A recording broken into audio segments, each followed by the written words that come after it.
Welcome back programmers day 7-এ আপনাদের সবাইকে স্বাগতম। লাস্ট লেকচার পর্যন্ত আমরা রেস্ট এপিআইয়ের কনসেপ্ট বুঝতে পেরেছি যে সার্ভার থেকে আমাদেরকে একগুচ্ছ জেসন ডেটা প্রোভাইড করা হবে। সেই ডেটা আমরা ব্যবহার করতে পারবো ফ্রন্ট এন্ড অ্যাপ্লিকেশনে, সেই ডেটা আমরা ব্যবহার করতে পারবো মোবাইল অ্যাপ্লিকেশনে। Front end application, mobile application almost কাছাকাছি লেভেলেই কাজ করে এবং ফ্রন্ট এন্ড টেকনোলজির দুনিয়াটা পুরোপুরি চেঞ্জ হয়ে গিয়েছে। তো আমরা অ্যাপ্লিকেশন ডেভেলপমেন্টে পুরোপুরি জাম্প করার পূর্বে আমাদের উচিত সব কিছু সম্পর্কে একটা প্রপার ওভারভিউ নেওয়া। তো সেই উদ্দেশ্যেই এই লেকচার্সগুলো আমি আপনাদেরকে প্রোভাইড করছি, যেন ওয়েব ডিজাইন থেকে শুরু করে যারা একেবারে ফুল স্ট্যাক ডেভেলপার পর্যন্ত আছেন তাদের হোল থিওরিটা ক্লিয়ার হয়ে যায়। এবং আর্কিটেকচার লেভেলের যে আলোচনা, যেই পড়াশোনা আমরা করছি, বিষয়বস্তুগুলো বোঝার চেষ্টা করছি, সেগুলোর আজকেই আমাদের শেষ লেকচার বা শেষ দিন। আমার মনে হয় এর পরবর্তীতে যখন আমরা রিয়্যাক্ট নিয়ে কাজ করব, অথবা ওয়েব ডিজাইন করব, অথবা ফ্লাটার নিয়ে কাজ করব, অ্যান্ড্রয়েড অ্যাপ্লিকেশন ডেভেলপমেন্ট করব, তখন আর আমাদের এই আর্কিটেকচারগত ঝামেলাগুলো আর থাকবে না। কোথায় কি হচ্ছে, কেন হচ্ছে, কিভাবে কাজ করছে, সব কিছু আমরা বুঝতে পারবো ইজিলি। যেই লেভেলেই আজকে আসি, কালকে হয়তো লেভেলটা আমাদের আপ হবে। কালকে হয়তো আমরা ওয়েব ডিজাইন থেকে ফ্রন্ট এন্ড ডেভেলপমেন্টে আসবো, ফ্রন্ট এন্ড থেকে মোবাইল অ্যাপ্লিকেশনে যাব, মোবাইল থেকে ব্যাক এন্ডে যাব, এবং দিন শেষে আমরা কমপ্লিট অ্যাপ্লিকেশন ডিজাইন করব আর্কিটেকচার লেভেলে, তাই না? একেবারে স্কেলেবল অ্যাপ্লিকেশন, ব্যাক ইন ট্যাক ইন দিয়ে সব কিছু দিয়ে। তো তখন যেন আমাদের হোল বিগ পিকচারটা সামনে বারবার ভয় পেতে না হয়, ভুল করতে না হয়, কিভাবে কি ঘটছে সেটা জানতে না হয়। এই জন্যই মূলত আমাদের এই কয়েকটা লেকচার, যেই লেকচারে আপনারা হোল সিস্টেমের আর্কিটেকচারগত বিষয়বস্তুগুলো ক্লিয়ার হতে পারছেন। তো আজকে আমাদের টপিকস হচ্ছে ফ্রন্ট এন্ড আর মোবাইল অ্যাপ্লিকেশন। এর সাথে ওয়েব ডিজাইনটাকেও যুক্ত করে নিতে হবে। যে ডেটা সার্ভার থেকে আসার পরে ফ্রন্ট এন্ডে আসলে কী কী ঘটে। আমরা জানি ব্রাউজার HTML CSS রেন্ডার করে ফেলে, কিন্তু ফ্রন্ট এন্ড বা সিঙ্গেল পেজ অ্যাপ্লিকেশনের যে দুনিয়াটা বর্তমানে চলছে, জামানাটা বর্তমানে চলছে, সেই জামানাতে HTML CSS আগে থেকেই কোনো একটা জায়গায় থাকে। ওকে, একটা সার্ভার আমাদের স্ট্রাকচারটাকে সামহাও ব্যাক এন্ড থেকে ফ্রন্ট এন্ডের কাছে পৌঁছে দেয়, এবং এই স্ট্রাকচারের ভেতরে আসলে কিছুই থাকে না। এই স্ট্রাকচারের ভেতরে কিছুই থাকে না, থাকে শুধুমাত্র কিভাবে কোন কম্পোনেন্টটা প্রিন্ট করতে হবে, রেন্ডার করতে হবে, এতটুকুই। সেটা মোবাইল অ্যাপ্লিকেশনের জন্য সত্য, ওয়েব অ্যাপ্লিকেশনের জন্য সত্য। এখানে ডেটা কিভাবে আসে এবং ডেটা আসার পরে সেই ডেটাগুলো নিয়ে কী করতে হয়, বা ফ্রন্ট এন্ডের যে থিওরিটা, সেই থিওরিটাই মূলত আজকে আমরা বোঝার চেষ্টা করব। আমি এখানে বলছি ফ্রন্ট এন্ড এবং মোবাইল অ্যাপ্লিকেশন। ফ্রন্ট এন্ড এবং মোবাইল অ্যাপ্লিকেশন কি সেম? অবশ্যই ফ্রন্ট এন্ড অ্যাপ্লিকেশন আর মোবাইল অ্যাপ্লিকেশন 100% সেম না। Core concept behind mobile application আর ফ্রন্ট এন্ড অ্যাপ্লিকেশন আর সেম। মানে ডেভেলপমেন্টের যে কিছু কোর কনসেপ্ট থাকে, সেই কোর কনসেপ্টের জায়গা থেকে মোবাইল অ্যাপ্লিকেশন আর ফ্রন্ট এন্ড অ্যাপ্লিকেশন একদম সেম ওয়েতে কাজ করে। কেন সেম ওয়েতে কাজ করে? সেম ওয়েতে কাজ করে এই কারণেই যে দুইটা অ্যাপ্লিকেশনই ক্লায়েন্টের কাছে থাকে। মোবাইল অ্যাপ্লিকেশনের ক্ষেত্রে আমরা প্লে স্টোর থেকে, অ্যাপ স্টোর থেকে অ্যাপ্লিকেশনটা ডাউনলোড করে আমাদের ফোনের ভেতরে রেখে দেই। আর ওয়েবের ক্ষেত্রে একদল মানুষ ওয়েব ডিজাইন করে, যারা ওয়েব ডিজাইনার, তারা HTML CSS কোডটা লেখে। আর ফ্রন্ট এন্ড যারা ইঞ্জিনিয়ার আছেন বা ডেভেলপার আছেন, তারা কি করেন, তারা পিওর অ্যাপ্লিকেশন তৈরি করে রেখে দেন, যেটা সার্ভার থেকে সামহাও ক্লায়েন্টের ব্রাউজারে এসে জমা হয়। এবার এই অ্যাপ্লিকেশনের কাজ হচ্ছে কোনো না কোনো ওয়েতে সার্ভারের থেকে ডাটাগুলোকে পুল করে নিয়ে আসা, এবং যেখানে যে ডাটা দরকার সেই ডাটাগুলো দিয়ে অ্যাপ্লিকেশনটাকে ফুলফিল করা, এবং ইউজার যখন নতুন ডাটা ক্রিয়েট করে সেই ডাটাটা কোনো না কোনোভাবে সার্ভারের কাছে পৌঁছে দেওয়া। এই হচ্ছে কোর কনসেপ্ট একটা ডেভেলপমেন্টের, ফ্রন্ট এন্ড ডেভেলপমেন্টের। এবার বিষয়টা কিন্তু আমরা জানি যে কিভাবে ঘটে। সার্ভার পর্যন্ত বিষয় আমাদের জানাই আছে যে সার্ভার রেস্ট এপিআইয়ের মাধ্যমে আমাদেরকে রিকোয়েস্ট করলে রেসপন্স আকারে একটা জেসন পাঠাবে, এবং সেই জেসনটা আমরা মোবাইল অ্যাপ্লিকেশনও ব্যবহার করতে পারবো এবং ওয়েব অ্যাপ্লিকেশনও ব্যবহার করতে পারবো। এখানে শুধু মোবাইল অ্যাপ্লিকেশন, ওয়েব অ্যাপ্লিকেশন লেখা হয়েছে, ব্যাপারটা মোটেও শুধু দুইটাতে সীমাবদ্ধ এমনটা না। আমরা যদি একটা ডেস্কটপ অ্যাপ্লিকেশন তৈরি করতে চাই, সেম সার্ভার থেকে আমরা ডেটা নিয়ে এসে এখানে ফুলফিল করতে পারবো। আমরা যদি একটা সিম্পল ক্রোম এক্সটেনশন তৈরি করতে চাই, তাহলেও আমরা সেমভাবে সার্ভার থেকে ডাটা নিয়ে আসতে পারবো। আমরা যদি একটা সিম্পল VS কোডের এক্সটেনশন তৈরি করতে চাই, তাহলে সেই ক্ষেত্রেও সেখানে যদি কোনো ক্লায়েন্ট সার্ভার কমিউনিকেশনের বিষয়বস্তু থাকে, তাহলে সেখানেও আমরা কি করতে পারবো, সার্ভার থেকে রেস্ট এপিআইয়ের মাধ্যমে জেসন ডাটা নিয়ে এসে ডাটা দ্বারা ফুলফিল করতে পারবো। তাহলে কোর কনসেপ্ট ডেভেলপমেন্টের সেটা মোবাইল ডেভেলপমেন্ট হোক, সেটা ফ্রন্ট ইন ডেভেলপমেন্ট হোক, বা সেটা ডেস্কটপ অ্যাপ্লিকেশন হোক, যেই অ্যাপ্লিকেশনটা ক্লায়েন্ট ব্যবহার করবে সেই অ্যাপ্লিকেশন ডেভেলপমেন্টের কোর কনসেপ্ট 100% সেম।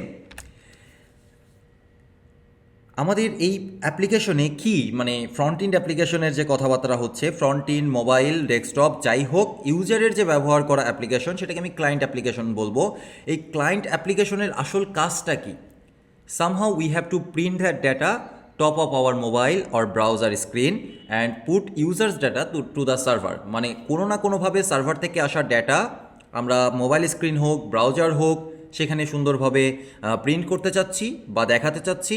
আর ইউজার যে ডেটাগুলো ক্রিয়েট করছে ইনপুট ফিল্ডের মাধ্যমে বা বাটন প্রেসের মাধ্যমে বা কোনো না কোনো কিছু করার মাধ্যমে, সেই ডাটাগুলোকে সার্ভারে আমি সেন্ড ব্যাক করে দিতে চাচ্ছি, যেন সার্ভার ওই ডাটাগুলোকে জমা করে রাখে পরবর্তীতে ব্যবহারের জন্য। এই হচ্ছে আমাদের মোবাইল অ্যাপ্লিকেশনগুলো বা ক্লায়েন্ট অ্যাপ্লিকেশন, সার্ভার অ্যাপ্লিকেশন করে থাকে।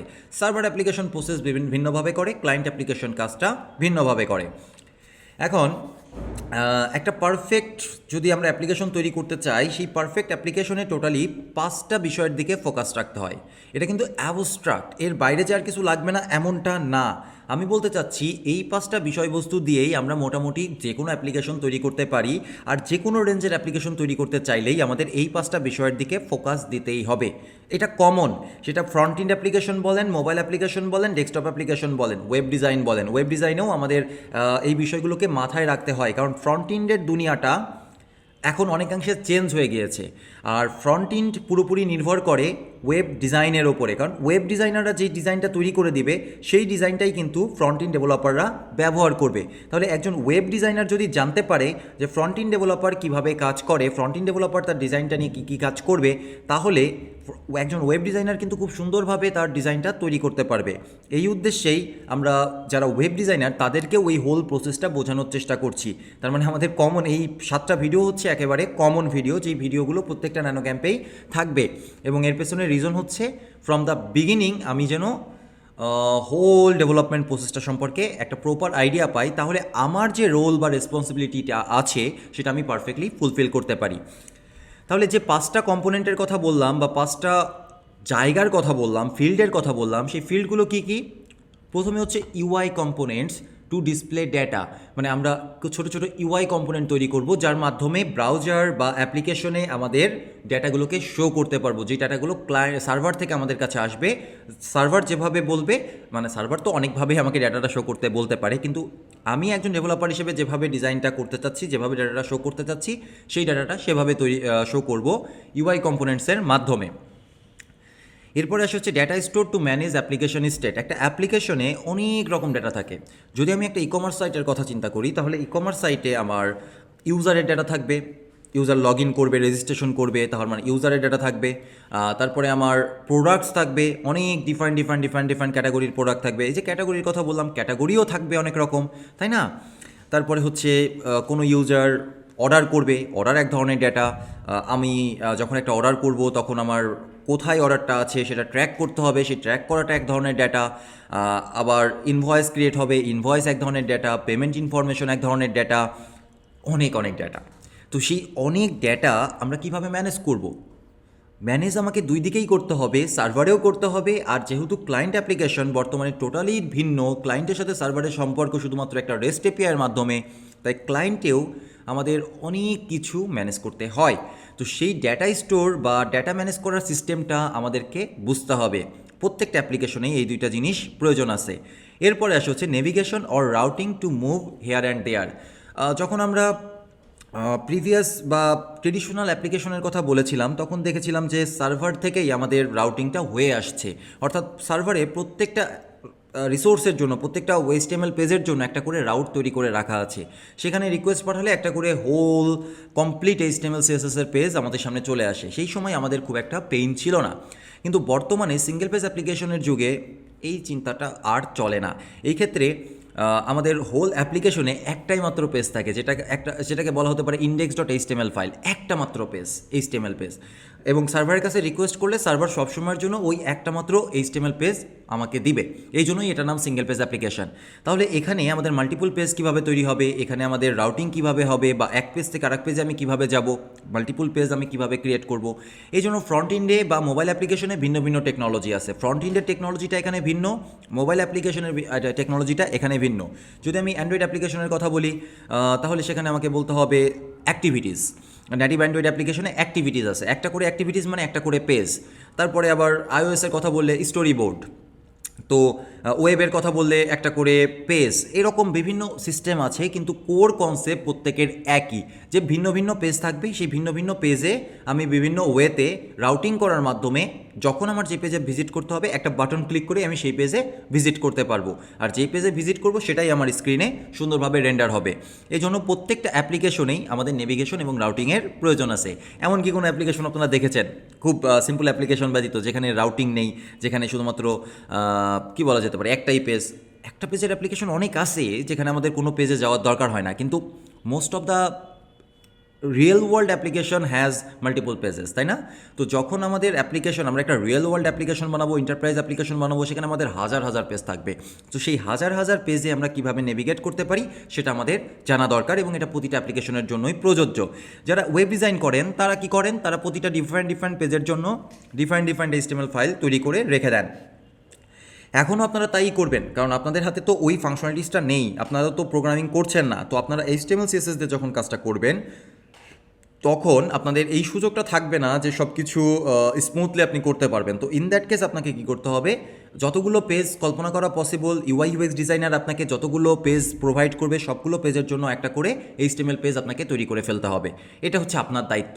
আর পরবর্তীতে ফ্রন্ট এন্ড ডেভেলপার বা মোবাইল অ্যাপ্লিকেশন ডেভেলপার যারা আছেন তারা কি করবেন, ওই পেজগুলোকে সিস্টেম করে একেবারে লজিক্যাল ওয়েতে রিপ্রেজেন্ট করবে, যেন কেউ বুঝতেই না পারে যে এখানে কয়টা পেজ আছে। যদিও ফ্রন্ট এন্ড ডেভেলপার যখন কাজ করবেন তখন তার হোল সিস্টেমে একটা HTML ফাইল থাকবে, কিন্তু তারপরেও ওয়েব ডিজাইনারদেরকে কী করতে হবে, মাল্টিপল পেজ ক্রিয়েট করতে হবে। আচ্ছা, এরপর আসে হচ্ছে পারসিস্টেন্ট ডেটা স্টোরেজ সিস্টেম। আমরা ডেটা স্টোর করার জন্য সাধারণত সার্ভার সাইডে ডেটাবেস ব্যবহার করে থাকি। যখন আমরা পুরোপুরি সার্ভারের উপরে নির্ভর ছিলাম, যখন আমরা মাল্টিপেজ অ্যাপ্লিকেশন তৈরি করতাম তখন আমাদের ব্যাক এন্ডে একটা ডেটাবেস থাকলেই কাজ হয়ে যেত। কিন্তু এখন আমাদের অ্যাপ্লিকেশনটা দুইটা টোটালি ভিন্ন অ্যাপ্লিকেশনে ডিভাইড করা হয়েছে, একটা অ্যাপ্লিকেশনকে দুইটা ভিন্ন অ্যাপ্লিকেশনে ডিভাইড করা হয়েছে। মাইক্রো সার্ভিস আসার পরে ওই একটা সিঙ্গেল অ্যাপ্লিকেশনকে আবার আরও 10টা 15টা 20টা 30টা অ্যাপ্লিকেশনে ডিফারেন্ট অ্যাপ্লিকেশনে বিভক্ত করা হয়েছে। তো এখন আমি এত দূরে যাব না, এখন আমি দুইটা অ্যাপ্লিকেশনেই থাকবো। একটা হচ্ছে সার্ভার অ্যাপ্লিকেশন, যেই ডাটাটা আমাদের সারা জীবনের জন্য স্টোর করে রাখতে হবে, সেটা মানে যে ডাটাটা আমার গ্লোবাল কমন প্রত্যেকের জন্য আমার রাখবে, সেটা হচ্ছে আমার সার্ভার সাইডে থাকবে, এবং এটা হচ্ছে আমার গ্লোবাল ডাটা বা প্রত্যেক ইউজারের ডাটা আমি সার্ভারে রেখে দিচ্ছি, এটা সার্ভার সাইডের ডাটা। কিন্তু প্রত্যেকটা ইউজারের নিজস্ব কিছু ডাটা আছে। যেমন আপনি একটা ওয়েবসাইটে ভিজিট করার পরে সিলেক্ট করলেন যে ভাই আমি ডার্ক মোড ইউজ করব, আমি হোয়াইট মোড ইউজ করব না। তাহলে এই যে আপনি ডার্ক মোড ইউজ করবেন, দুনিয়ার বহু ইউজার আছে যে ডার্ক মোড ইউজ করবে না, এই যে আপনি ডার্ক মোড ইউজ করবেন এটা শুধুমাত্র আপনার প্রিফারেন্স, তাই না? তাহলে এই ডাটাটাও তো কোনো একটা জায়গায় সেভ করে রাখা দরকার, যে পরবর্তীতে আপনি যখন অ্যাপ্লিকেশনটা ওপেন করবেন বারবার কি আপনি সেটিং থেকে চেঞ্জ করবেন? এটা তো এটা তো লজিক্যাল হলো না। তাহলে ইন দ্যাট কেস আপনি কী করবেন?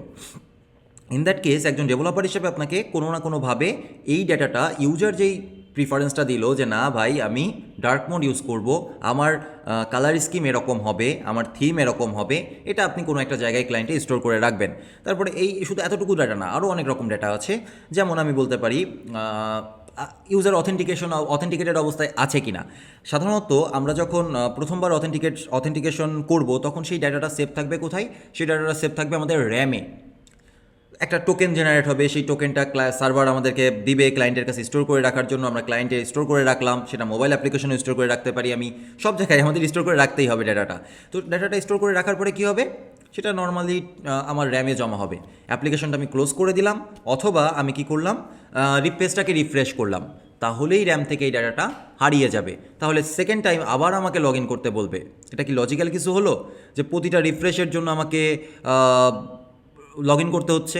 এটা তো লজিক্যাল কিছু হলো না। তার মানে আমার ইউজার যে লগ ইন অবস্থায় আছে সেই বিষয়টা সেভ করে রাখতে হবে কোনো একটা জায়গায় সেভ করে আমি রেখে দিলাম। রিফ্রেশ নেওয়ার পরেও সে ওই নির্দিষ্ট জায়গাটা চেক করে দেখলো আচ্ছা এখানে কি আমার ইউজার আগে ডেটা রেখেছিল, মানে সে কি লগ ইন অবস্থায় ছিল, যদি থাকে তাহলে সেখানে ডাটা থাকবে, আর যদি সেখানে ডাটা থাকে সেই ডাটাটাকে বের করে নিয়ে এসে আমি কি করব, আমি বলবো যে ভাই ওকে ফাইন, তুমি লগ ইন অবস্থায় ছিলে, তোমাকে আর নতুন করে লগ ইন করতে হবে না। তাহলে এই ডাটাটাও আমার কোনো একটা জায়গায় সেভ করে রাখতে হচ্ছে। আবার একটা পেজ লোড নেওয়ার পরে আমার 10টা 20টা 30টা 50টা আমার স্টোর থাকবে, প্রত্যেকটা স্টোরের ইনফরমেশন, আমি যদি একটা ই কমার্স সাইটের কথা বলি, 50টা 100টা প্রোডাক্ট থাকবে, ক্যাটাগরি থাকবে, ইউজার ইনফরমেশন থাকবে। এই ইনফরমেশনগুলো যদি আমি কি করি, প্রত্যেকবার পেজ রিফ্রেশের সাথে সাথে আমার সার্ভার থেকে লোড করতে হয়, তাহলে নেটওয়ার্ক কল যাবে, আর নেটওয়ার্ক কল খুব কস্টলি, মানে এখানে একটা লেটেন্সি ক্রিয়েট হবে, ইউজারের ব্যান্ডউইথ নষ্ট হবে, অনেক প্রবলেম, পুরো পেজটাকে আবার রেন্ডার করতে কষ্ট হবে, একটা লেটেন্সি ক্রিয়েট হবে এবং একটা পারফরমেন্সের ইস্যু ক্রিয়েট হবে। তো যদি এমন কিছু একটা করা যেত যে ডাটাটা সেভ থাকবে এবং পেজ রিফ্রেশ দিলেও আমার লোকাল কোনো ডাটাবেস থেকে বা লোকাল কোনো ফাইল সিস্টেম থেকে কোনো একটা জায়গা যেখানে আমি ডাটা সেভ করে রাখতে পারছি, সেখান থেকেই ডাটাটা উঠে আসবে, উত্তোলন করে আনা যাবে। তো সেই কাজগুলো করার জন্য আমরা ব্যবহার করে থাকি পারসিস্টেন্ট ডাটা স্টোরেজ সিস্টেম, যেটা ক্লায়েন্ট সাইডে থাকে। যদি আপনি মোবাইল অ্যাপ্লিকেশনের কথা বলেন, সেখানে সব থেকে পারফেক্ট ফিট হচ্ছে এসকিউএলআইট ডাটাবেস। অ্যান্ড্রয়েডের ডিফল্ট এটা, সো অ্যান্ড্রয়েডে আপনি ব্যবহার করতে পারেন, আইওএসে ব্যবহার করতে পারেন, ফ্লাটার, রিয়াক্ট নেটিভ, সব জায়গায় আপনি এই ডাটাবেসটা ব্যবহার করতে পারেন। আবার যদি আমি ব্রাউজারের কথা বলি, ফ্রন্ট ইন অ্যাপ্লিকেশনের জন্য, সেই ক্ষেত্রে আমি লোকাল স্টোরেজ ব্যবহার করতে পারি, ইন্ডেক্স ডিবি ব্যবহার করতে পারি, যেগুলো ব্রাউজারের সাথে ইন্টিগ্রেট করে দেওয়া আছে এই ডাটাবেসগুলো। তো এখানে যদি আমি ডাটাগুলোকে রাখি, তাহলে আমার ডাটাগুলো হারিয়ে যাবে না। তার মানে এখন ক্লায়েন্ট সাইডে এত পরিমাণ ডাটা আছে, সেখানেও আমাদের একটা ছোটোখাটো ডাটা স্টোরেজ সিস্টেম দরকার পড়ছে, যেই ডাটাগুলো পারসিস্টেন্ট, অর্থাৎ রিফ্রেশ করার সাথে সাথে হারায়া যাবে না, ওকে, সব সময়ের জন্য থাকবে। একটা মোবাইল অ্যাপ্লিকেশনের বিহেভিয়ারটা যদি এমন হতো, আপনি ফেসবুকে লগ ইন করছেন, লগ ইন করে অ্যাপ্লিকেশনটা ওপেন করলেন, অ্যাপ্লিকেশনটা ক্লোজ করলেন, ক্লোজ করার পরে আবার ওপেন করতে গেলে আপনাকে বলছে লগ ইন করতে হবে, তাহলে খুব বাজে এক্সপিরিয়েন্স হতো না? তার থেকে বরঞ্চ কী ভালো যে আমি একবার ফেসবুকে লগ ইন করছি, প্রত্যেকটা বার আমি অ্যাপ্লিকেশন ওপেন করলেই আমার ফেসবুকে লগ ইন করা অবস্থাতে আমি পাচ্ছি। এটা কতটা স্মুথ একটা এক্সপিরিয়েন্স দিচ্ছে, এটা দিতে পারছে শুধুমাত্র আমার ক্লায়েন্ট সাইডেও একটা ডাটাবেস ব্যবহার করা হচ্ছে এই জন্য। তার মানে আমার ডাটাবেস বোথ সাইডে দরকার, একটা হচ্ছে ক্লায়েন্ট সাইডে, একটা হচ্ছে সার্ভার সাইডে। তো সার্ভার সাইডের ডাটাবেস তো অনেক বড় লেভেলের হয়, আর ক্লায়েন্ট সাইডের ডাটাবেসগুলো অত বড় লেভেলের হয় না, কারণ এখানে স্কেলিংয়ের দরকার হয় না, প্রচুর ইউজার নেই, এখানে ইউজার শুধুমাত্র আপনি একজন, ওকে। যদি আপনি মোবাইল অ্যাপ্লিকেশনের কথা বলেন, তাহলে এখানে আপনি একা ইউজার। যদি আপনি ব্রাউজারের কথা বলেন, এখানেও আপনি একা ইউজার, এখানে 10 জন ইউজার নেই, তাই এখানকার ডাটাবেসগুলো খুব ছোট এবং ইজি টু ইউজ হয়। আচ্ছা, তারপর হচ্ছে সার্ভার কমিউনিকেশন সিস্টেম। এই যে এতক্ষণ ধরে আমি সার্ভার করে আসছি, তো সামহাও সার্ভারের থেকে তো ডাটা পুল করে আনতে হবে, তাই না?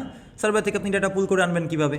সার্ভারের সাথে থেকে যদি ডাটা পুল করে আনতে হয়, সেখানে নেটওয়ার্ক কল লাগবে, কোনো প্রোটোকল লাগবে, সামহাও এই যে চ্যাট হচ্ছে, সাথে সাথে আপনি পেয়ে যাচ্ছেন যে টাইপিং করছে কিনা সেই ইনফরমেশনটা আপনি পেয়ে যাচ্ছেন, কেউ ফেসবুকে কেউ কমেন্ট করলে নোটিফিকেশন সাথে সাথে চলে আসছে। তো এই জন্য সার্ভারের সাথে কমিউনিকেশন করার বিভিন্ন ওয়ে দরকার। একটা উপায় হচ্ছে এইচটিটিপি, একটা উপায় হচ্ছে ওয়েব সকেট, এরকম বিভিন্ন উপায় আছে, নেটওয়ার্ক প্রোটোকল আছে, যার মাধ্যমে আমরা বিভিন্ন রকমের কমিউনিকেশন সার্ভারের সাথে করতে পারি। সবথেকে কমন যেটা আমরা করে থাকি সেটা হচ্ছে এইচটিটিপি, রেস্ট এপিআইয়ের কথা যেটা বলছিলাম, এই রেস্ট এপিআই নিয়ে কাজ করার জন্য আমরা ব্যবহার করে থাকি এইচটিটিপি। এখন আবার রেস্ট এপিআই থেকে বেটার যে একটা ভার্সন এসেছে, যেটার নাম হচ্ছে গ্রাফকিউএল, যেটা ফেসবুক নিজে তৈরি করেছে, নিজেও ব্যবহার করে। তো এই গ্রাফকিউএলের জন্য আমার দরকার এইচটিটিপি। আবার যদি আমি এই যে রিয়েল টাইম ডাটা কনভারসেশনের কথা বলছিলাম, যে মেসেজ টাইপ করছে সেটাও আমি টের পাচ্ছি, আমার নোটিফিকেশন চলে আসছে কোনো একটা জায়গায় কিছু একটা ক্রিয়েট হলেই, আমাকে কেউ মেনশন করলেই, তাহলে এটা আসছে রিয়েল টাইম ডাটার মাধ্যমে, সেটা হচ্ছে ওয়েব সকেটের মাধ্যমে কাজ হচ্ছে, এবং ওয়েব সকেট এটার জন্য পুরোপুরি রেসপন্সিবল। তাহলে অনেক রকম প্রোটোকল নিয়ে আমাদের ফ্রন্ট এন্ডে কাজ করার প্রয়োজন হতে পারে, তবে সবথেকে বেসিক যেটা সেটা হচ্ছে এইচটিটিপি। তো সামহাও আমাদেরকে সার্ভারের সাথে কমিউনিকেট করতে হবে। তো এই হচ্ছে 5টা মেইন ফ্যাক্টরস, যেই ফ্যাক্টরসগুলো মাথায় রাখলে আমরা দুনিয়ার যে কোনো অ্যাপ্লিকেশন তৈরি করতে পারবো। হ্যাঁ, অবশ্যই আমরা যদি ইন্টারাকশন তৈরি করতে চাই, সেক্ষেত্রে আমাদের অ্যানিমেশন ট্রানজিশন নিয়ে কাজ করতে হবে। যদি আমাদের ড্র্যাগ অ্যান্ড ড্রপ কোনো ফিচার থাকে, সেক্ষেত্রে ড্র্যাগ অ্যান্ড ড্রপ নিয়ে কাজ করতে হবে। এরকম ছোটোখাটো অনেক বিষয়বস্তু থাকবে, ছোটোখাটো এক্সট্রা অনেক বিষয়বস্তু থাকবে, সেটা মোবাইল অ্যাপ্লিকেশনের ক্ষেত্রেও থাকবে, সেটা ওয়েব অ্যাপ্লিকেশনের ক্ষেত্রেও থাকবে, কিন্তু মেইন যে বিষয়বস্তু সেগুলো এই 5টাই। এর বাইরে আপনি আর কোনো ফ্রন্ট ইন বা ক্লায়েন্ট অ্যাপ্লিকেশন বলতে যেটা বোঝায়, আবার মনে করিয়ে দিই, ক্লায়েন্ট অ্যাপ্লিকেশন বলতে আমি বোঝাচ্ছি web application, front ইন্ড, mobile application, desktop application, যেই অ্যাপ্লিকেশনটা ক্লায়েন্ট থেকে আমি ব্যবহার করব, সেই অ্যাপ্লিকেশন তৈরি করার জন্য এই 5টা মুখ্য বিষয় আছে, এর বাইরে আর কিছু নেই।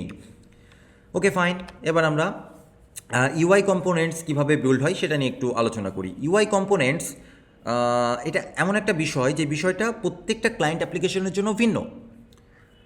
যারা ওয়েব নিয়ে কাজ করি তারা এইচটিএমএল সিএসএস দিয়ে এই ইউআই কম্পোনেন্টগুলো তৈরি করে থাকি। যারা অ্যান্ড্রয়েড ডেভেলপার আছি তারা নেটিভভাবে তৈরি করি এক্সএমএল ব্যবহার করে। যারা রিয়াক্ট নেটিভে কাজ করি, রিয়াক্ট নেটিভ ফ্রেমওয়ার্ক নিয়ে কাজ করব বা ভবিষ্যতে অন্য যে কোনো কিছু নিয়ে কাজ করব, তাদের জন্য আছে হচ্ছে আপনার কম্পোনেন্টস। যারা ফ্লাটার নিয়ে, মানে রিয়াক্ট নেটিভের কিন্তু নিজস্ব প্রচুর কম্পোনেন্টস আছে। যারা ফ্লাটার নিয়ে কাজ করি তাদের জন্য আছে হচ্ছে উইজেটস। যারা সুইফট নিয়ে কাজ করি, আইওএস নিয়ে কাজ করি, তাদের জন্য আছে সুইফট ইউআই। তো এক একটা কোম্পানির বা এক একটা ফ্রন্ট এন্ড অ্যাপ্লিকেশনের জন্য এক এক রকমের সিস্টেম আছে, যেই সিস্টেমগুলো ব্যবহার করে আমরা কি করতে পারি, এই সিস্টেমগুলো ব্যবহার করে আমরা এর জন্য ফ্রন্ট এন্ড তৈরি করতে পারি। এই জায়গাটাই আসলে মূল ডিফারেন্সটা, ইউআই লেয়ারে সব থেকে বড় ডিফারেন্স। কারণ এইচটিএমএল সিএসএস, এক্সএমএল, রিয়াক্ট নেটিভের কম্পোনেন্ট, ফ্লাটারের উইজেট আর সুইফট ইউআইয়ের যে উইজেটগুলো আছে এগুলো কিন্তু সেম না, প্রত্যেকটা ডিফারেন্ট। এই জন্য প্রত্যেকটা ফ্রন্ট এন্ড অ্যাপ্লিকেশনের জন্য আমাদের আলাদা আলাদাভাবে কাজ করতে হয়। এই জায়গাটাতেই সব থেকে বড় পরিবর্তন, বাকি কোথাও কিন্তু তেমন কোনো পরিবর্তন নেই। একটা লজিক আপনি একবার লিখলে অলমোস্ট প্রত্যেকটা জায়গায় প্রত্যেকটা অ্যাপ্লিকেশনের সেম লজিক আপনি কাজে লাগাইতে পারবেন, কিন্তু ইউআই তৈরি করতে গেলে আপনার ডিফারেন্টভাবে কাজ করতে হবে। আপনি যদি এখানে আপনি যদি এখানে জাভা ব্যবহার করে একটা অ্যাপ্লিকেশন, ডেস্কটপ অ্যাপ্লিকেশন তৈরি করতেন, সেক্ষেত্রে আপনার ইউআইটা আরও ডিফারেন্ট হতো, কমপ্লিটলি ডিফারেন্ট হতো।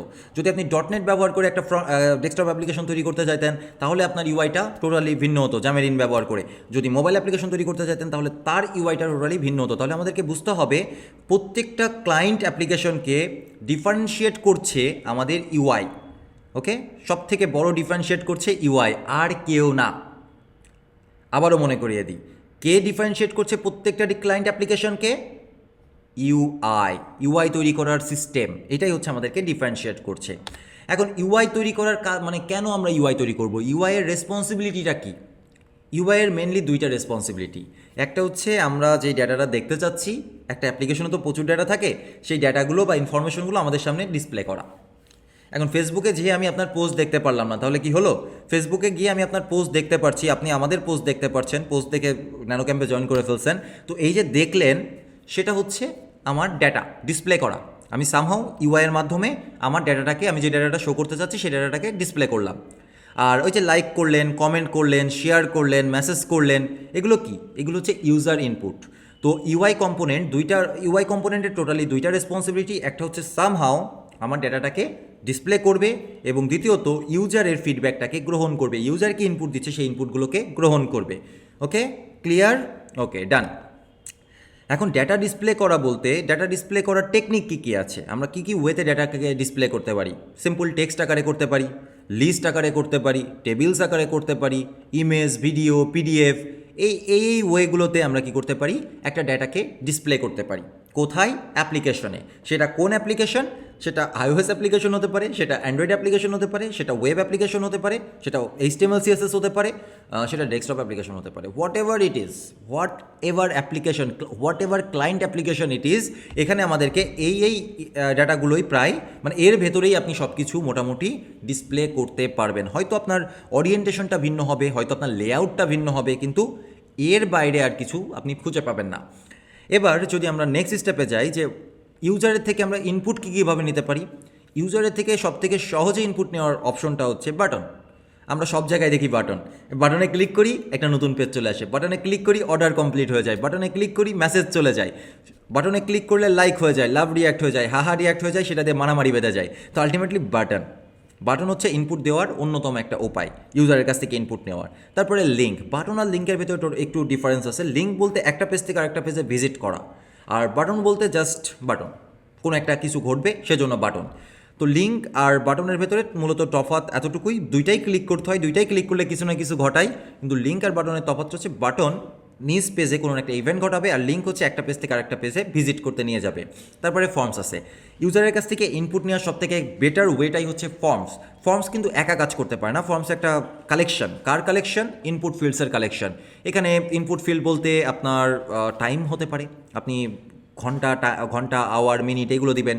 এটা ডেট পিকার হতে পারে, আপনি ডেট সিলেক্ট করে দিবেন ইনপুট হিসাবে। আপনি এখানে নর্মাল টেক্সট ইনপুট দিতে পারেন, নাম্বার ইনপুট দিতে পারেন, বড় করে মেসেজ লিখতে পারেন। হোয়াটএভার, আপনি অনেকগুলো ড্রপ ডাউন মেনু থেকে একটা আইটেম সিলেক্ট করতে পারেন। আপনি জেন্ডারের ক্ষেত্রে রেডিও বাটন আকারে সিলেক্ট করে দিতে পারেন যে আপনি মেল না ফিমেল না আদার। তারপরে আপনি সিলেক্ট স্কিলসের ক্ষেত্রে আপনি সিলেক্ট করে দিতে পারেন চেকবক্সের মাধ্যমে যে আমার কী কী স্কিল আছে। আমি ওয়েব ডিজাইন জানি, আমি ফ্রন্ট ইন ডেভেলপমেন্ট জানি, আমি ব্যাক ইন ডেভেলপমেন্ট জানি, আমি মোবাইল ডেভেলপমেন্ট জানি। তো এই প্রত্যেকটা বিষয়গুলো হচ্ছে ইনপুট ফিল্ডস, আর ইনপুট ফিল্ডসগুলো কালেকশন করে একটা ফর্মস তৈরি করা হয়। তার মানে ফর্মস আর ইনপুট ফিল্ডস হচ্ছে আলটিমেট ইনপুটের জায়গা, যেখান থেকে আমরা ইউজারের কাছ থেকে ইনপুট নিতে পারি। আবার মেনু আছে, মেনুও কাইন্ড অফ বাটনের মতো কাজ করে থাকে, কিন্তু মেনুটাকে আলাদাভাবে স্পেশালভাবে মেনশন করার রিজন হচ্ছে যারা মোবাইল অ্যাপ্লিকেশন তৈরি করেন তাদের কিন্তু ফ্লোটিং মেনু, এই মেনু সেই মেনু, নেভিগেশন বার, হাবি জাবি প্রচুর মেনু নিয়ে কাজ করতে হয়। তো এগুলো বাটনের থেকে একটু ভিন্নভাবে কাজ করে, এটার একটা আলাদা অরিয়েন্টেশন আছে। যদিও at the end of the day প্রত্যেকেই বাটন, কিন্তু তারপরেও এটার ওয়েটা একটু ভিন্ন, এই জন্য আমি মেনুটাকে আলাদাভাবে মেনশন করেছি। নেভিগেশনের অনেকগুলো মেনু থাকতে পারে, সাইড বার থাকতে পারে, ড্রওয়ার যেটাকে বলে ড্রয়ার, সো এরকম অনেক কিছু হতে পারে, এই জন্য মেনুটাকে আমরা আলাদাভাবে মেনশন করেছি। তাহলে সহজ ভাষায় বলতে গেলে যেইখানে আমরা ডেটাটাকে শো করছি, কোনো ইনপুট নেই, ইউজার শুধুমাত্র ডেটাটা দেখতে পারছে, সেই ডেটাটা শো করতে পারি আমরা ইউআই কম্পোনেন্টসের মাধ্যমে। আর যেখান থেকে আমরা ইউজারের কাছ থেকে ফিডব্যাক পাই সেটাই হচ্ছে ইউজার ইনপুট, যেই ডেটাগুলোকে আমরা পরবর্তীতে ব্যবহার করতে পারি, ইউজারের ফিডব্যাকগুলোকে আমরা স্টোর করে রাখতে পারি, সেটাই হচ্ছে ইউজার ইনপুট। তাহলে এই ফিল্ডসগুলোকে মাথায় রাখবেন। আপনি দুনিয়ার যে কোনো প্ল্যাটফর্মে যান, যে কোনো ক্লায়েন্ট অ্যাপ্লিকেশন তৈরি করতে চান, এর বাইরে আপনি কিছু পাবেন না, এগুলোই আপনার থাকবে। ওকে, দেন এবার আমরা ডেটা স্টোরের রেসপন্সিবিলিটিটা বোঝার চেষ্টা করি।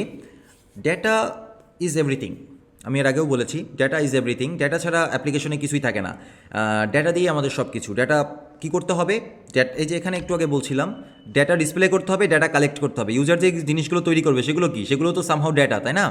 তো আমরা যেগুলো ডিসপ্লে করছি সেগুলোও ডেটা, ইউজার যেগুলো ইনপুট করছে ফিডব্যাক দিচ্ছে সেগুলোও ডেটা। তাহলে সামহাও আমাদের ডেটা ম্যানেজ করতে হবে। তো রেসপন্সিবিলিটি অফ ডেটা স্টোর, এই পার্টের প্রথম পয়েন্টটাই হচ্ছে সেন্ট্রাল ডেটা স্টোর। মানে আমাদের হোল অ্যাপ্লিকেশন যত বড়ই হয়ে যাক না কেন, তার জন্য একটা সেন্ট্রাল ডেটা থাকবে। এই সেন্ট্রাল ডেটা থাকার সুবিধাটা কি, সেন্ট্রাল ডেটা থাকার সুবিধাটা আমরা একটু পরে আরও ভালোভাবে বোঝার চেষ্টা করব। তবে এখন একটা কথাই বলবো, সেটা হচ্ছে ম্যানেজ গ্লোবাল ডেটা। একটা অ্যাপ্লিকেশনে গ্লোবালি আমরা ডেটাটাকে ম্যানেজ করতে পারি, এবং সেই গ্লোবাল ডেটাগুলোকে আমরা যে কোনো জায়গা থেকে পরিবর্তন করতে পারি, পরিবর্ধন করতে পারি, ব্যবহার করতে পারি। এবং এই জন্যই আমরা ব্যবহার করি ম্যানেজ ডেটা স্টোর, বা কি বলা যেতে পারে, অ্যাকচুয়ালি এটাকে ডেটা স্টোরই বলে। সো সেন্ট্রাল ডেটা স্টোর বা ডেটা সিস্টেম, এটাই আমরা ব্যবহার করে থাকি। অ্যান্ড ফাইনালি আরেকটা বড় রিজন আছে যে কারণে আমরা ডেটা স্টোর ব্যবহার করি, সেটা হচ্ছে decouple UI logic from business logic. এখানে একটু খেয়াল করেন, এখানে আমরা ডিসপ্লে করার জন্য আমাদের টেক্সট নিয়ে কাজ করতে হচ্ছে, list, table, image, video, PDF নিয়ে কাজ করা হচ্ছে, ইউজারের ইনপুট নিয়ে কাজ করতে হচ্ছে। এখানেও আমাদের কিন্তু কম করে হলেও অনেক লজিক লিখতে হবে। তো এই লজিকের সাথে যদি আমরা ডেটা আপডেট করার লজিকগুলোকে মিলিয়ে ফেলি, তখন আমাদের অ্যাপ্লিকেশনটা অনেক গার্বেজ হয়ে যাবে। তো এই জন্য আমরা কি করি, আমরা actual business logic, data create করা, ডেটা আপডেট করার যে লজিক, সার্ভারের সাথে কমিউনিকেশন করার যে লজিক, সেগুলোকে ডিকাপল করে অ্যাপ্লিকেশনের ইউআই লেয়ার থেকে আলাদা করে রাখি, অন্য কোনো একটা জায়গায় রাখি। তাহলে কি হয়, তাহলে আমার অ্যাপ্লিকেশনটা সহজে ম্যানেজ করা যায়, এবং কোথায় কি প্রবলেম হচ্ছে না হচ্ছে সব কিছু আমরা ইজিলি জানতে পারবো, বুঝতে পারবো, পরবর্তীতে কোনো বাগ থাকলে সেটা ফিক্স করতে পারবো। এই জন্য আমরা যেটা করব, ইউআই লজিক আলাদা জায়গায় লিখবো, বিজনেস লজিক আলাদা জায়গায় লিখবো। আর এটা তখনই পসিবল যখন আমাদের ডেটাটা কোনো একটা জায়গায় সেন্ট্রালভাবে স্টোর করে রাখবো, সেন্ট্রালাইজ করব, এবং যেখানে ডেটা থাকবে সেখানেই আমাদের বিজনেস লজিক লিখতে হবে। এটাই লজিক, কারণ যেখানে ডেটা নেই সেখানে আমি লজিক কীভাবে লিখবো। আর বিজনেস লজিক বলতে কি, বিজনেস লজিক বলতে আসলে আমার অ্যাপ্লিকেশন কীভাবে কাজ করবে, অ্যাপ্লিকেশনের ডেটা কখন কীভাবে চেঞ্জ হবে, এই বিষয়টাই হচ্ছে বিজনেস লজিক। কোন ক্রাইটেরিয়ার উপরে ভিত্তি করে ডেটাটা চেঞ্জ হবে, কীভাবে চেঞ্জ হবে, ঠিক আছে, এইগুলো হচ্ছে বিজনেস লজিক। আর বিজনেস লজিকটা পুরোপুরি ডিপেন্ড করে কার উপরে, ডেটার উপরে। এই জন্য যেখানে ডেটা আছে সেখানে বিজনেস লজিক। আর ডেটাটাকে যদি আমরা অ্যাপ্লিকেশনের ইউআই লেয়ার থেকে বাইরে বের করে নিয়ে আসি, তাহলে আমাদের বিজনেস লজিকটাও ইউআই লেয়ারের বাইরে চলে গেল। এটা আপনারা পরবর্তীতে যখন আমরা হাতে কলমে কাজ করব তখন বুঝতে পারবেন। এবং এই পোর্শনটার সাথে অ্যাকচুয়ালি ওয়েব ডিজাইনারদের পুরোপুরি কোনো সম্পর্ক নেই। ওয়েব ডিজাইনারদের সম্পর্ক কোথায় আসবে সেটা আমি বলে দিব। ওকে, ফর এক্সাম্পল এখানে আমাদের একটা অ্যাপ্লিকেশন আমরা দেখতে পাচ্ছি, যেখানে লিস্ট আকারে এগুলো দেখেন, এই লিস্ট ভিউ, লিস্ট আর টেক্সট, এই দুইটা জিনিস দিয়ে আমরা কী করছি, 5টা প্রোডাক্ট শো করছি। এখানে আমি মোবাইল স্ক্রিন প্রোভাইড করেছি, তার মানে এই না যে এটা শুধু মোবাইল অ্যাপ্লিকেশনের জন্য কাজ করবে, যে কোনো ক্লায়েন্ট অ্যাপ্লিকেশনের জন্যই এটা কাজ করবে। তো এটা হচ্ছে স্ক্রিন নাম্বার 1। স্ক্রিন নাম্বার 1-এ যখন আমি ট্যাপ করব তখন আমি স্ক্রিন নাম্বার 2 পাবো, যেখানে আমরা প্রোডাক্টের একটা ইমেজ দেখতে পারবো, প্রোডাক্টের টাইটেল দেখতে পারবো, প্রোডাক্টের ডেসক্রিপশন দেখতে পারবো, এবং বাই নাও নামের আরেকটা বাটন দেখতে পারবো। তাহলে এখানে আমাদের 2টা লেয়ার পাওয়া গেল। একটা হচ্ছে ডেটা শো করছে, আর একটা হচ্ছে ইউজারের কাছ থেকে ফিডব্যাক নিচ্ছে বা কোনো একটা কিছু করছে, ইনপুট নিচ্ছে, তাই না, বাটনের মাধ্যমে। তো একটা পেজের ভেতরে, তাহলে এই পেজের কোনো একটা আইটেমে ক্লিক করলে এই পেজ ওপেন হবে, এবং এই পেজে যখন ওপেন হবে তারপরে আমরা এই পেজে চলে যাব। এই প্রত্যেকটা ইন্ডিভিজুয়াল কম্পোনেন্ট, ইউআই কম্পোনেন্ট, প্রত্যেকটা ইন্ডিভিজুয়াল ইউআই কম্পোনেন্ট, এই কম্পোনেন্ট থেকে এই কম্পোনেন্ট তৈরি হচ্ছে, এই কম্পোনেন্ট থেকে এই কম্পোনেন্ট তৈরি হচ্ছে। তো টোটালি তিনটা ভিন্ন ইউআই কম্পোনেন্ট, টোটালি ভিন্ন তিনটা ইনফরমেশন আমাদেরকে শো করছে, তিনটা ভিন্ন অ্যাকশন আমাদেরকে দিচ্ছে। এখন যদি আমরা এইটা বলতেই পারি যে প্রত্যেকটা ইন্ডিভিজুয়াল কম্পোনেন্টের কাছে তার নিজস্ব কিছু ডেটা থাকে, এবং আমাদের যেই সিস্টেমটা আছে, আমাদের যেই front end application, mobile application, ফ্রেমওয়ার্কগুলো আছে, সবাই এই ইন্ডিভিজুয়াল কম্পোনেন্টের ভেতরে থাকা ডেটাগুলোকে ইজিলি ম্যানেজ করতে পারে। প্রত্যেকটা কম্পোনেন্টের ভেতরে তার নিজস্ব ডেটা থাকতে পারে, কিন্তু এই ডেটা, এই কম্পোনেন্টের ডেটা এই কম্পোনেন্ট জানবে না, এই কম্পোনেন্টের ডেটা সম্পর্কে আবার এই কম্পোনেন্ট জানবে না, এই কম্পোনেন্টের ডেটা সম্পর্কে কোনো কম্পোনেন্ট জানবে না, অর্থাৎ কোনো কম্পোনেন্টের ডেটা সম্পর্কে কোনো কম্পোনেন্ট জানবে না। প্রত্যেকটা কম্পোনেন্টের নিজস্ব একটা ডেটা সিস্টেম আছে, ডেটা ম্যানেজমেন্ট সিস্টেম আছে, যেটা খুবই সহজ। এখন আমাদের প্রবলেম হচ্ছে, যদি আমরা এই পেজ থেকে এই পেজে যেতে চাই, তাহলে আমি কোন প্রোডাক্টে ক্লিক করলাম সেই ইনফরমেশনটা কিন্তু এখানে পাস করতে হচ্ছে, এই কম্পোনেন্টের কাছে প্রোভাইড করতে হচ্ছে।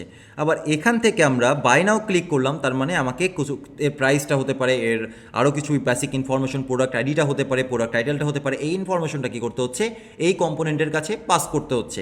অর্থাৎ চেইন আকারে চাইল্ডের কাছে আস্তে আস্তে করে পাস করতে হচ্ছে, এই ডাটা এখানে পাস করতে হচ্ছে, এই ডাটা এখানে পাস করতে হচ্ছে, সামহাও ওকে।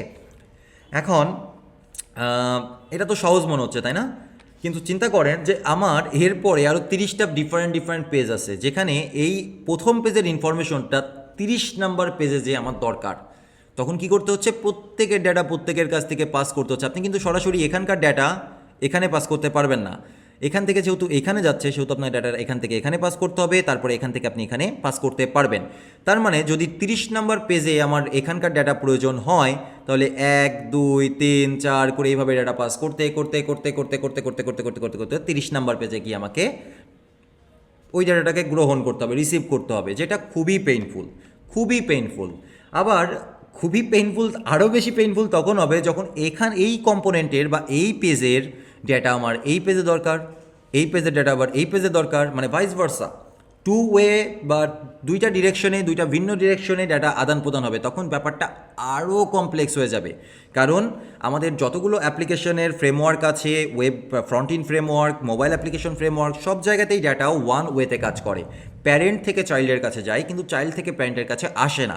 প্যারেন্ট থেকে চাইল্ডের কাছে ইজিলি আমরা পাস করতে পারি, কিন্তু চাইল্ড থেকে প্যারেন্টের কাছে ডাটা নিয়ে আসতে গেলে আমাদেরকে কী করতে হয়, আমাদেরকে স্টেট লিফটিং করতে হয়। আর স্টেট লিফটিং করতে গেলে, একটা ডাটা স্টেট লিফটিং করতে গেলে একটা ডিফারেন্ট ফাংশন বা মেথডের প্রয়োজন হয়। তাহলে সেই জায়গাতে আমরা হেরে যাব, সেই জায়গাতে আমাদের ডাটা অনেক বেশি কমপ্লেক্স হয়ে যাবে, আমাদের অ্যাপ্লিকেশনের এত ফাংশন তৈরি হয়ে যাবে যেটা ম্যানেজ করা খুবই টাফ। আবার যেখানে ডাটা থাকবে সেখানেই আমাদের কি করতে হবে, ওই ডাটা সম্পর্কিত সমস্ত বিজনেস লজিক লিখতে হবে। তার মানে যদি আমরা ডাটাগুলোকে এর ভেতরে ম্যানেজ করতে থাকি, প্রত্যেকটা কম্পোনেন্টের ভেতরে ম্যানেজ করতে থাকি, তাহলে সেই ডাটা ম্যানেজ করে সেই ডাটার বিজনেস লজিকগুলো লিখে আমাদের অ্যাপ্লিকেশন এত বড় একটা গার্বেজে রূপান্তর হয়ে যাবে, যেটা মেনটেন করা আমাদের জন্য ইম্পসিবল হয়ে যাবে।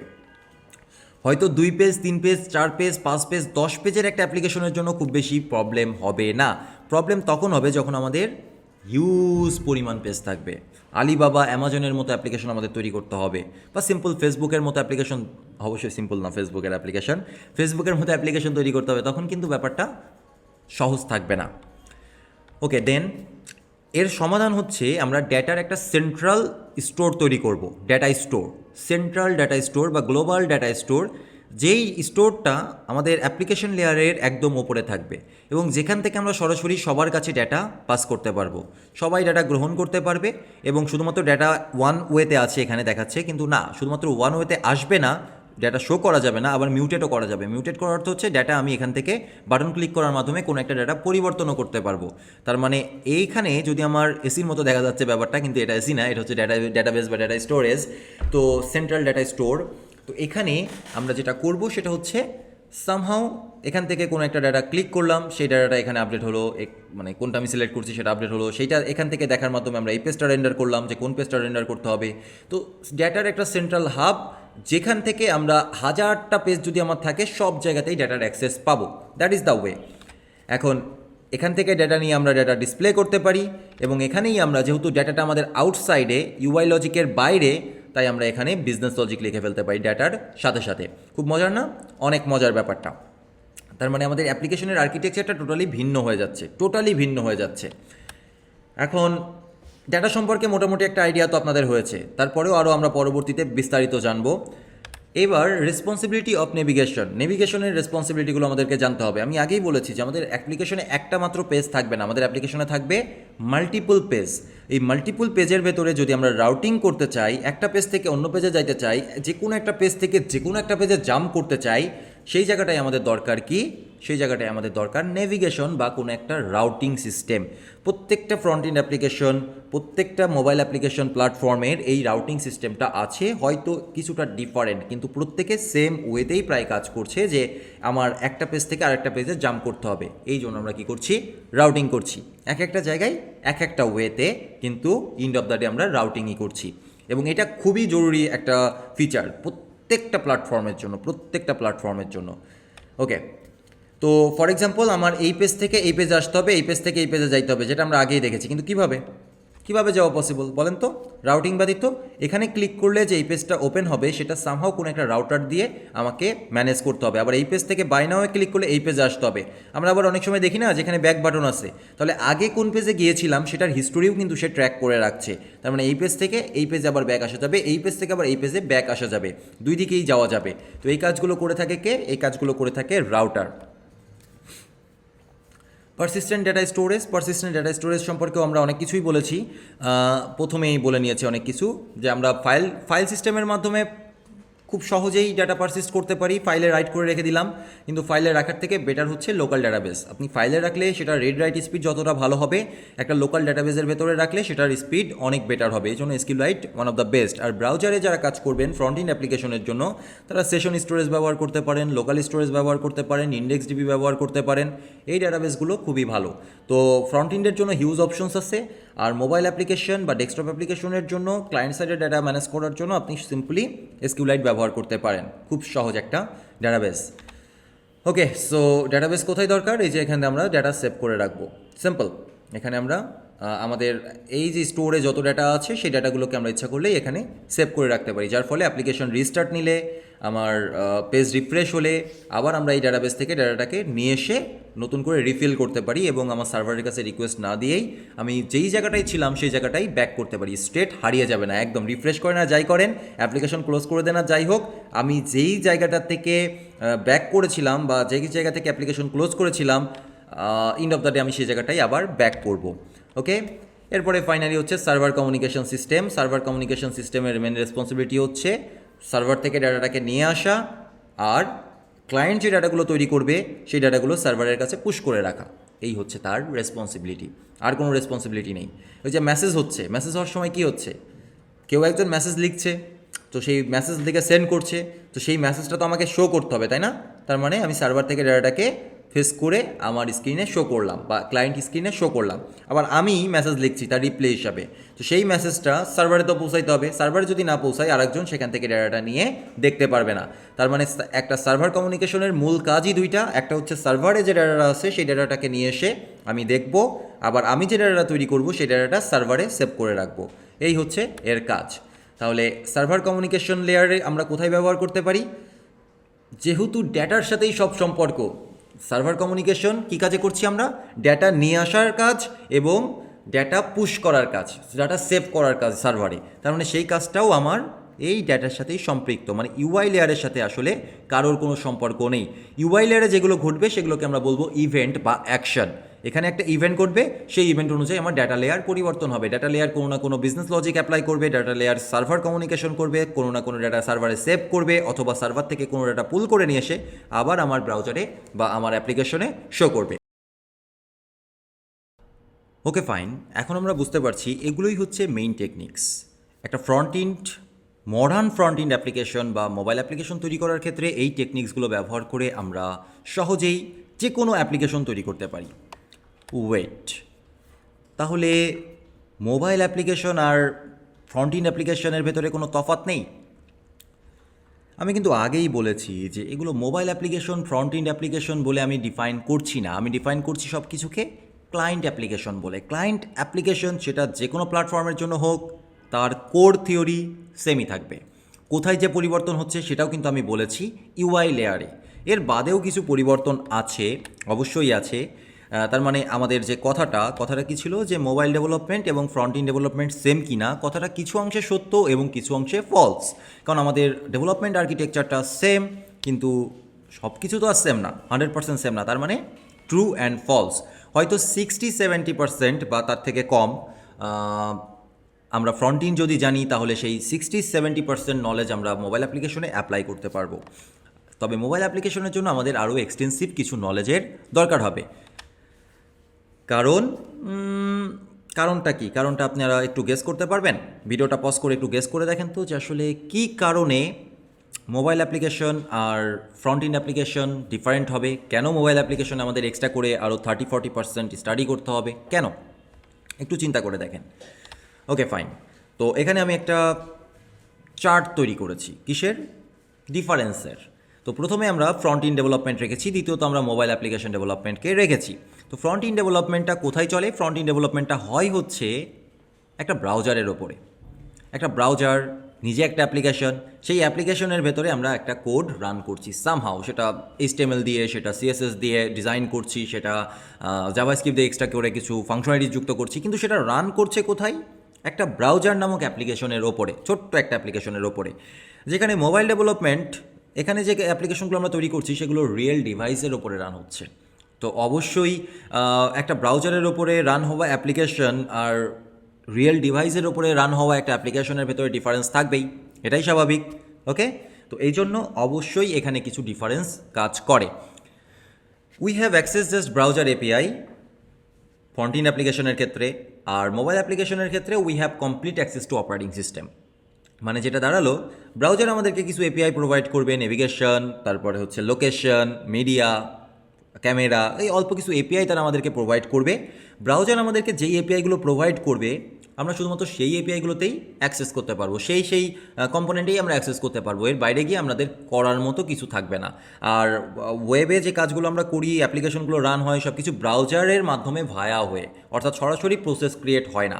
ঠিক আছে, ব্রাউজার দিয়ে ভায়া হয়ে যে আপনার অ্যাপ্লিকেশনটা রান করে। আর মোবাইল ডেভেলপমেন্টের ক্ষেত্রে আমাদের কাছে কমপ্লিট অপারেটিং সিস্টেম আছে। যদি আমরা অ্যান্ড্রয়েড ডেভেলপমেন্ট করি তাহলে আমাদের কাছে অ্যান্ড্রয়েডের পুরো অ্যান্ড্রয়েড অপারেটিং সিস্টেমের কমপ্লিট অ্যাক্সেস আছে। যদি আমরা iOS ডেভেলপমেন্ট করি তাহলে iOS ডেভেলপমেন্টের কমপ্লিট অ্যাক্সেস আছে। ঠিক আছে, তো তার মানে আমরা যা ইচ্ছা তাই করতে পারছি এখানে, যেটা আমরা ব্রাউজারে 100% করতে পারবো না। ফ্রন্ট এন্ড অ্যাপ্লিকেশনের ক্ষেত্রে we can talk with other apps. অবশ্যই আমরা ফ্রন্ট এন্ড অ্যাপ্লিকেশনে ডেভেলপ করার সময় কখনোই একটা অ্যাপ্লিকেশন আর একটা ফ্রন্ট এন্ড অ্যাপ্লিকেশনের সাথে কমিউনিকেট করতে পারে না, সেটার জন্য রেস্ট্রিকশন আছে, সিকিউরিটি ইস্যু আছে। আমরা সর্বোচ্চ অন্য সার্ভারের সাথে কমিউনিকেট করতে পারি ভায়া REST API অথবা GraphQL, কিন্তু সেখানেও আমাদের পারমিশন দরকার হয়। আর যেহেতু মোবাইল ডেভেলপমেন্ট একটা নেটিভ বিষয়, আমার একটা ফোনের ভেতরে সবগুলো মোবাইল অ্যাপ্লিকেশন আমি ইনস্টল করে রেখেছি, প্রত্যেকের সাথে কমিউনিকেট করতে পারে। যেমন আপনি শেয়ার বাটনে গেলে দেখতে পারবেন আপনার সিস্টেমে যতগুলো শেয়ার করার অপশন আছে বা শেয়ার করা যাবে এরকম অ্যাপ্লিকেশন আছে, শেয়ারে গেলেই আপনি দেখতে পারবেন যে সেখানে সবগুলো অপশন ওপেন হয়ে গেছে। কিভাবে হলো সেটা? কিভাবে আমার এই অ্যাপ্লিকেশনটা বুঝতে পারলো যে আমি কোথায় কোথায় শেয়ার করতে পারবো? এই ভেতরে কিছু কমিউনিকেশন টেকনিক আছে, অবশ্যই সেখানে সিকিউরিটিও আছে, সেখানে পারমিশনেরও ব্যাপার স্যাপার আছে। সব কিছু থাকার পরেও আমরা একটা অ্যাপ্লিকেশন অন্য অ্যাপ্লিকেশনের সাথে কিছুটা হলেও কমিউনিকেট করতে পারি, যেটা আমরা ওয়েবের ক্ষেত্রে পারি না। তারপরে we don't have enough access to hardware. স্বাভাবিক বিষয়, আমাদের হার্ডওয়্যারের সাথে সরাসরি কোনো অ্যাক্সেসই নেই। ব্রাউজার আমাদেরকে কিছু কিছু বিষয়তে অ্যাক্সেস দিচ্ছে, যেমন ক্যামেরা, মাইক্রোফোন, কিছু কিছু জায়গায় আমাদের ব্রাউজারের মাধ্যমে অ্যাক্সেস আমরা পাচ্ছি, দ্যাটস অল। কিন্তু মোবাইল ডেভেলপমেন্টের ক্ষেত্রে আমাদের ব্যাপারটা সেরকম না। যদিও এসডিকে মাঝখানে আছে, এসডিকে তো সব জায়গায় থাকতেই হবে, না হলে আমরা সরাসরি তো হার্ডওয়্যার অ্যাক্সেস পাবো না। কিন্তু মোবাইল ডেভেলপমেন্টের ক্ষেত্রে আমরা যে কোনো হার্ডওয়্যার নিয়ে কাজ করতে পারছি। একটা মোবাইলে ক্যামেরা থাকে, সেই ক্যামেরা দিয়ে আমরা কত কী করতে পারছি। সেখানে হচ্ছে জিপিএস নামক যেই সেন্সরটা আছে, সেই সেন্সরটা নিয়ে আমরা কাজ করতে পারছি, প্রক্সিমিটি সেন্সর নিয়ে আমরা কাজ করতে পারছি। আমরা ওই কি বলে দিক নির্দেশনা করে কি অ্যাপ্লিকেশন যেন ভুলে গেছি। তো যাই হোক, যত রকমের হার্ডওয়্যার আছে সব রকম হার্ডওয়্যারই কিন্তু আমরা অ্যাক্সেস করতে পারছি। ওই যে দিক নির্দেশনাটা মনে পড়ছে, কম্পাসের যেই সেন্সর আছে সেখানে আমরা অ্যাক্সেস করতে পারছি। তার মানে আরও আছে, তো ব্যাটারিতে আমরা অ্যাক্সেস নিয়ে ব্যাটারির হেলথ চেক করতে পারছি, ব্যাটারির অবস্থা কী আছে না আছে পুরো স্ট্যাটস বের করে ফেলতে পারছি। তার মানে আমার হার্ডওয়্যারে যা আছে না আছে সব কিছুতেই আমি অ্যাক্সেস করতে পারছি একটা মোবাইল অ্যাপ্লিকেশানে। কিন্তু আমি ফ্রন্ট এন্ডে সেগুলো পারছি না, কারণ আমাদের কাছে ফ্রন্ট এন্ড মানে হচ্ছে প্রথমে আমার অপারেটিং সিস্টেম, তার উপরে একটা অ্যাপ্লিকেশন ব্রাউজার, তার উপরে যে আবার একটা অ্যাপ্লিকেশন যেটা আমি ফ্রন্ট এন্ড অ্যাপ্লিকেশন বলছি। আর মোবাইল অ্যাপ্লিকেশনের ক্ষেত্রে অপারেটিং সিস্টেম, তার উপরেই আমার অ্যাপ্লিকেশনটা, মাঝখানে কোনো লেয়ার নেই, যে জন্য মোবাইল অ্যাপ্লিকেশনে যে অ্যাক্সেসটা আমি পাচ্ছি ফ্রন্ট এন্ড অ্যাপ্লিকেশনে সেটা আমি পাচ্ছি না। ফ্রন্ট এন্ড অ্যাপ্লিকেশনের ক্ষেত্রে এটা শুধুমাত্র HTML CSS জাভাস্ক্রিপ্ট সাপোর্ট করে, স্বাভাবিক, এটা আমরা জানি, ছোটোবেলা থেকেই জানি ওয়েব ডেভেলপমেন্ট মানে HTML CSS জাভাস্ক্রিপ্ট। এখন সেই জাভাস্ক্রিপ্টটারে ভেঙে চুরে আবার হাজারটা ফ্রেমওয়ার্ক এসছে, যত যাই আসুক।